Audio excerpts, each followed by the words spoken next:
And good morning, everyone, and welcome to our ultimate Penn State Field Hockey Zoom with Big Ten Coach of the Year, Char Morett-Curtiss.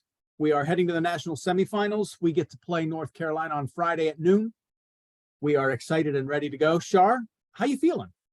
I feel great. I'm just, it's such a amazing feeling to know that you're still playing this, practicing this week, playing this weekend. It's 2 more games. I mean, we're really taking it obviously to the end of the season, and it just feels really good to be going to this weekend and playing for a championship.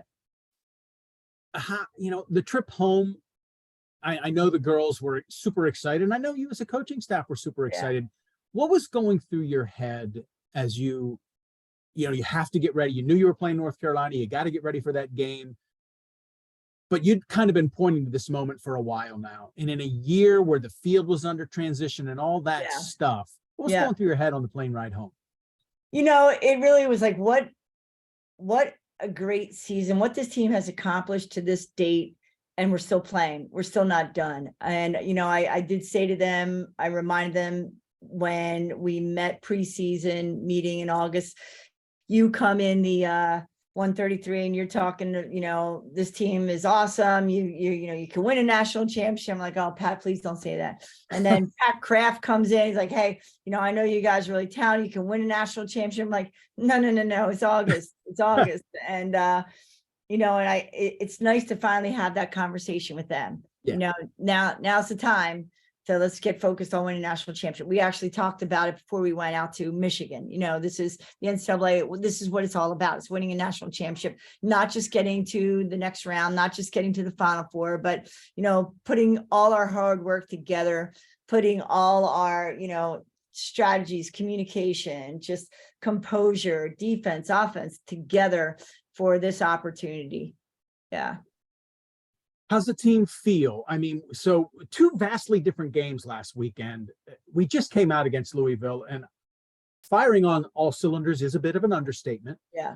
But with Bree Baracco perhaps having her best weekend as a Nittany Lion in what has already been an amazing Penn State career, and then your offense was just clicking. So that's Friday, and then the weather changes, and everything changes, and Albany comes in just playing hard on the ball, lots of pressure, 2 completely different games. Your girls really reacted well to 2 different games. They did. And I think that, our mentality on Friday is let's be the aggressor. Let's be the attacking team. Let's put them under a lot of pressure. They beat us earlier.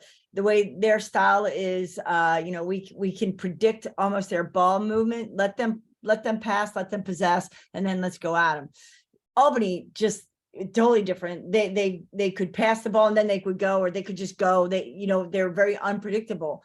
And credit to Albany, that's very, very talented. And I think for our mentality, there's we beat them 6-2 earlier in the year. It's going to be hard. I think they totally understood that. They totally got that this is going to be a competitive game. But I think they weren't as free mentally and physically as they were on Friday. Right. I think going into Friday's game is what we love Fridays. That's our day. So let's go and be aggressive. Let's be attacking. Let's play with that composure. Let's play with that confidence. So I feel good about starting the tournament on Friday. Obviously, I feel good about where we are mentally. Well, let's transition then to North Carolina. Rankings aside, they're 19-0. They obviously have an outstanding team, like all 4 teams who are going to be up at UConn. I mean, at this point, we are who we are amongst this group. But talk about North Carolina and the challenges they possess and the style of field hockey they play. They're talented, from the attacking line to the goalkeeping to the back line. They're attacking coming out off their bench. They just have so much depth. They have a lot of players that have a lot of international experience. So I think that, they've been playing hockey for a while at a high level. I think that obviously Erin Matson is their go-to player. She's extremely impressive. She's, as a former U.S. player, just watching her on the U.S. team, that she just has a lot of talent, and her talent is so subtle. It's just dynamic when it needs to be. She can create scoring opportunities for her teammates. So she's very dangerous. And then, they have a couple of freshmen that I think have come into the onto the field as forwards and middies. It can be very dynamic as well. They're just solid. They're solid every position, just solid. And I Awesome. think that's a reflection of their record. Yeah, exactly. All right, well, we have some media here. So media, if you'd like to have a question, ask a question, please use the hand raise feature and I'll call on you and you can ask a question to Char. Matt Brown, go ahead. How you doing, Coach? It's great to be back on here. I'm so happy to be talking to you again. It was such great 2 victories you guys had this past weekend, and I can't wait for this weekend again against North Carolina. Thanks, Matt. I Really, appreciate that. of course, man. It's been so much fun watching you guys the last couple of weeks, and I can't wait till this weekend.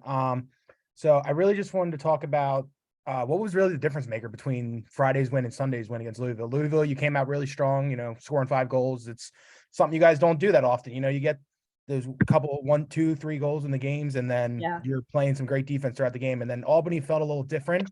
I don't know if it was the field. They were saying it wasn't water because of the temperature change, but I really wanted to know what was the difference between both those wins this past weekend. Yeah, you know what, Matt? I think that honestly, we did not execute on corners on Sunday. We were like, not only did we not score, we didn't even hit the cage. We shot 4 balls wide. And on Friday, Gemma scored on a great corner. Anna scored on a corner. So we had those 2 goals right there. And we didn't get as many attacking opportunities on Sunday. And I give credit again to Albany, but I just felt it, our corner attack was not as consistent as it's been. Andrew Callista, and real quick, you can follow up after this, Matt, but Andrew Callista, go ahead. Hey, Coach, how are you doing? Good, Andrew. Hi. Thanks for taking the time today.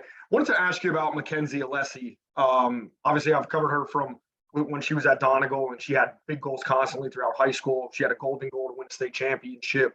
With her being a senior, what kind of leadership does she bring into the locker room? And obviously, she had the big goal to get you guys here to the Final Four.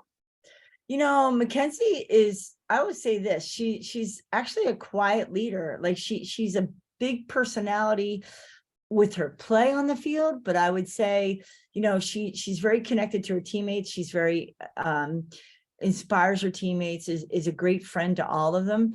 But I think she really has that competitive spirit that you see on the field that really shows her leadership style. She's the first to run up to whoever she needs to hug after a goal. Like she just has that enthusiasm for her teammates. And I think that's even so many of the players are that way. I think Mackenzie doesn't put pressure on herself. I think she just goes out there to be a consistent player, stick with the game plan, help the attack, help the defense. I mean, she does have the skills set that she can get the ball into the circle. Like her goal against Albany, to me, just determined. She was determined. It was about that point in the game where, somebody does need to step up. Fia gave her a great pass. They shut Fia Gladio down. She dished it off to Mac. Mac got through a player or two, took a shot, got it blocked, and dove for that shot. And I think that just really signifies her competitive spirit. Thank you. Media follow-ups. Matt Brown, go ahead. So I really just wanted to next talk about Brie Baracco. I know, Pat, you said something about it earlier, but she's been playing some great goalie the last couple games. She's had back-to-back shutouts when you went up to Michigan. She had really great games against Rutgers and Maryland in the season. She had a tough one, giving up 2 goals against Michigan, although some of them they were hard goals to give up by her. But I just want to know how her play has been helping you guys win, because I really felt that her play, especially Sunday against Albany, was a big reason why you guys won. Bree's been lights out. And when I look at the Northwestern game, when we gave up, I think 2 of those goals at the end, we were down a player. We were down a player. So, we had Elena, our defensive center back, who was out for the game. So I think they just brought a lot of pressure on to Bree and scored some good goals. But, she's really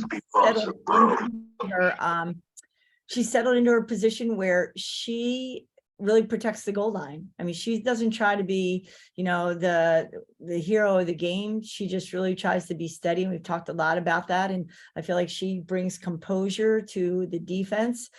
And then she gets her body in front of the goal. And, even when she makes those stops, she's able to clear them out again with a lot of composure. She's a student of the game. She's very aware of what's going on in front of her. If there's been a foul in the circle and we need a video review, she's going to be the person that's going to step to the official and be like, hey, there's a foul. This needs to be going out. So I feel like her leadership in the defensive end has been really, really key for us this year.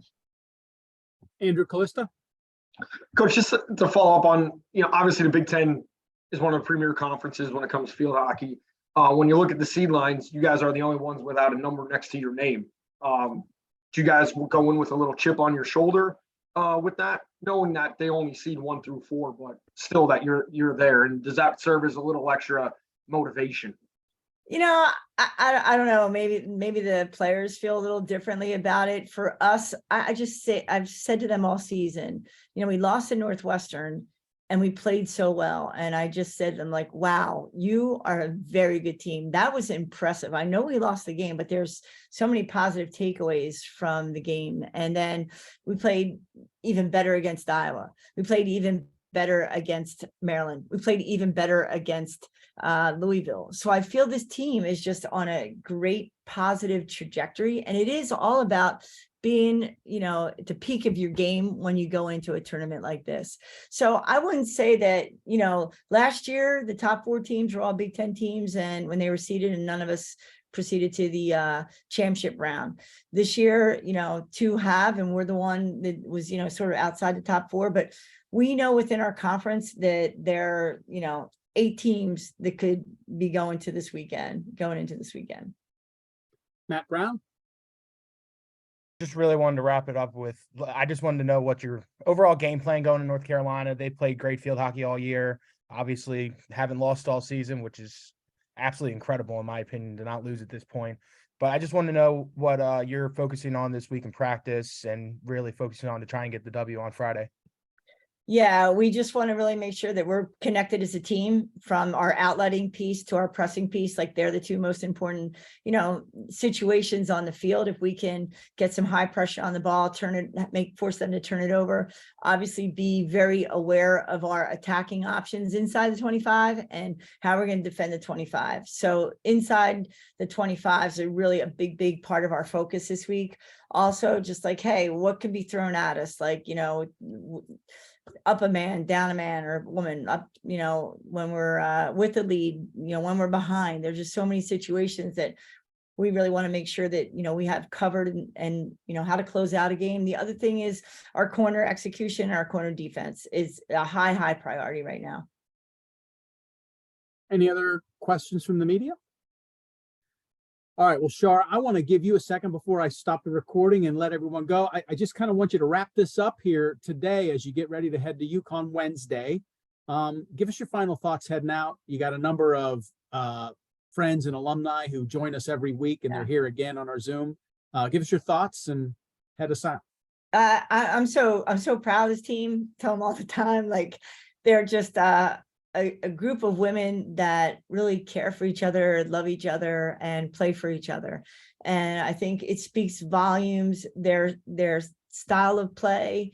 And when you look at, we led the Big Ten conference in attendance without having any stands. It just speaks volumes to the passionate support group that we have. Like, our friends, our alums that are on this call today, I'm just so grateful for their support throughout the season. And I know they're going to trek up to stores and cheer this team on. And if they can't make it, they're going to be watching it and biting their nails, I'm sure, Amanda. But it's just been fun. This season has been fun from start to finish. And I've had so many talented teams in the past that, for whatever reason, a bad bounce, a bad cut, whatever has happened in the past where we weren't able to get to this point. And I know that so many of the alums are cheering for this group to be successful, because they really worked hard. They worked very, very hard. I have an amazing staff that's prepared them for every game and every week. And I want the best for them. Couldn't agree more, Char. Couldn't agree more. No, it's gonna be fun. It's going to be a lot of fun. It really is. I mean, that's what Penn State Pride's all about. The fans are going to show up, the alums are going to show up, and I know that our kids are going to walk out there on Friday with their heads held high, ready to compete. So looking forward to Absolutely. it. Yeah. Yes. Yeah, and it will be noon Friday, Penn State, North Yep. Carolina, 3:00 Maryland Northwestern, championship game Sunday, 1:30. Friday, ESPN Plus, Sunday, ESPNU. Let's go get this. Yep. Let's go State. And for everyone who joined us late, this press conference will be on Lion Vision here within a couple hours. So thanks, everybody. Char, we'll talk to you in a little bit over at the All right. Beaver Stadium. Sounds great. See you there. All right. Thanks, Pat. Thanks, everybody. Let's go State. Good luck, coach. Good luck, coach. Thanks. Good luck, Char. Thanks. Let's go Lions!